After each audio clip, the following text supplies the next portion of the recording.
HCU భూముల గురించి మళ్ళా ఇవాళ వచ్చింది పేపర్లో. సెంట్రల్ యూనివర్సిటీ భూముల ముచ్చట.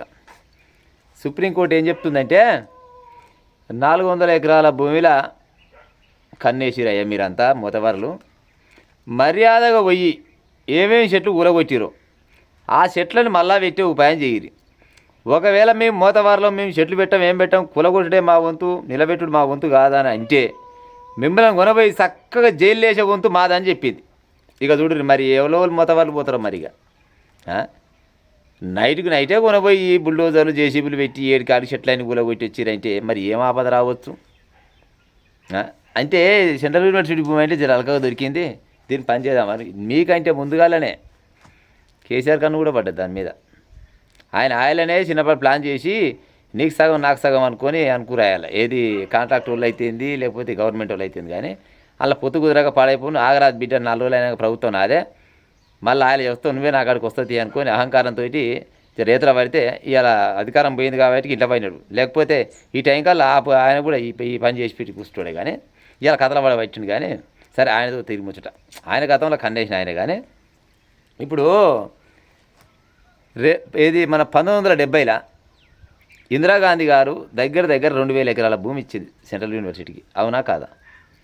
కాకపోతే ఆయన రాసి పెట్టుకోలే పాడుగాను, ఈ భూమి ఎప్పటికున్నా గిదే అన్నట్టు. కానీ ఒక గదే మోసమైంది.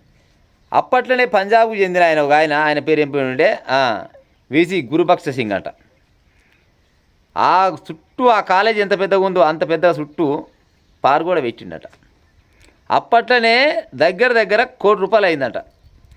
1970లోనే ₹1 కోటి అయింది గోడకంటే. అంటే ఆయన తెలియదక్కువ అనుకుంటురా? ఆయన రాబోయే తరాలని ఊహించి కట్టిండు.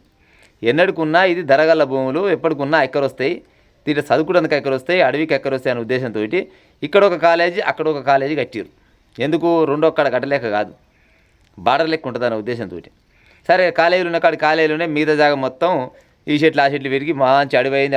అడవి కాగానే అందులో ఏమైనా మూగజీవాలు చాలా రకాలు, ఏనుగులు అయితేంది, ఒంటెలు అయితేంది, లేకపోతే దుప్పిలు అయితేంది, చాలా రకాల మూగజీవాలు అందులో కాపురం చేసినాయి. మంచిగా పిల్లలు కానీ మంచిగా అయ్యో ఇల్లు లెక్క చూసుకున్నాయి. అవి ఇట్లా పోయి అవి ఏమంటారు ఇటు బతుకుల మన్ను పోసి చూస్తున్నాక అడవంతా తాగం చేద్దామని చూస్తే ఒకరు కాబట్టి ఒకళ్ళని అడగారా మరి? సెంట్రల్ యూనివర్సిటీ పిల్లలు అయితేంది, మేధావులు అయితేంది, చదువుకున్న వాళ్ళు ఎంతోమంది తిరుగుబాటు చేసిరు ఆపిరు. ఇవాళ ఏం చెప్తుంది సుప్రీంకోర్టు అంటే మర్యాదగా మీరు ఎట్టయితే చెట్టు తొలగించారో అట్టనే చెట్లను కొనబోయి మళ్ళా చెట్లను పెంచే ఉపాయం చేయాలి. చెయ్యకుంటే మిమ్మల్ని కొనబోయి జైలు వేసే బాధ్యత మాదని చెప్తుంది. మీ కడుపు చల్లకుండా భలే తీర్పిచ్చిరయ్యా. అంటే ఆయన ఉన్న పెద్ద మనుషులు వాళ్ళు తెలియదక్కువలా లేకపోతే మీరే తెలియకలవాళ్ళు అనుకుంటురా? ఎవరు బా భూములు అవి? ఎవరు ఓలిచ్చిరు మీకు అధికారం అమ్ముతందుకు? అంటే ఇక అన్నీ అయిపోయినాయి. ఇక సెంట్రల్ యూనివర్సిటీ భూములు ఒకటి వెలిగినాయి.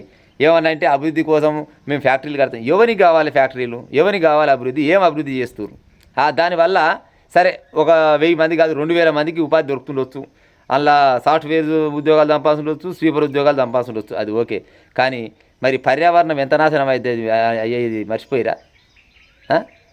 ఇప్పుడు పర్యావరణం అనేది ఎంత నాశనం అవుతుంది అనేది తెలియదా కనీసం అన్న? అంత పెద్ద అడవి పోతే ఎంతో కొంత విపత్తు కాదా? ఇవాళ పట్టణానికి ఎంత ఆసరైతుంది? ఊర్లల్లో ఇంత పెద్ద అడవిలు ఉన్న ఊర్లలోనే వర్షాలు కొట్టాయి. ఓసారి పట్టణంలో వర్షాలు బాగా కొడుతాయి. ఎందుకు కొడుతున్నాయి? పట్టణంలో ఉన్న ప్రజల కోసం కొడుతున్నాయి వర్షాలు ఏమన్నా? పట్టణంలో ఉన్న వాళ్ళు చల్లగా బతకాలని కొడుతున్నాయి వర్షాలు ఏమన్నా? పట్టణంలో ఉన్న చుట్టుపక్కల అడవులను చూసే వస్తాయి. ఇప్పుడు అడవి లేనిది చెట్లు లేనిది వర్షాలు కొట్టాయి కదా ప్రజలారా? సరే నేనైతే మీ అంత పెద్దగా చదువుకున్నాను కాదు, కానీ చెట్లు ఎక్కడ ఎక్కువ ఉంటే అక్కడ వర్షాలు కొడతాయని చదువుకున్న చిన్నప్పటి నుంచి చెప్పింది తిన్నాం, చదువు పుస్తకాలలో అయ్యే ఉన్నది. మరి అక్కడ చెట్లు ఎక్కువ ఉన్నాయి కాబట్టి వర్షాలు బాగా కొడుతుంటాయి, అంతే కదా? పాడై ఊర్లలో తల్లితిరి చెట్లు అన్నీ నరికేస్తిరి, ఊర్లో చెట్లు గుట్టలు పుట్టలు అన్నీ తోవేస్తిరి, ఆ పట్టణంలో పడితిరి. మరి ఇంక ఏడ బతకమన్నారు మనసు చెప్పు?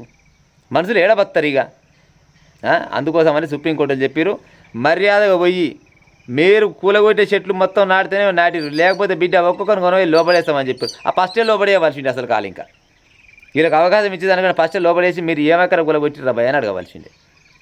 ఇవాళ కొంతమంది లీడర్లు అంటారు అది దాన్ని తిరుగు అమ్మో వీళ్ళు చిన్నసన్న లీడర్, వీళ్ళంతా లీడర్లంతా ఒకటే, సందు దొరికిందంటే చిన్నగా పలాని పని చేసే మాసరగాలు. కానీ అవకాశం లేదని అవతల మీద గుండాలు ఎత్తేస్తారు. కానీ వీళ్ళంతా ఒకటే ముచ్చట.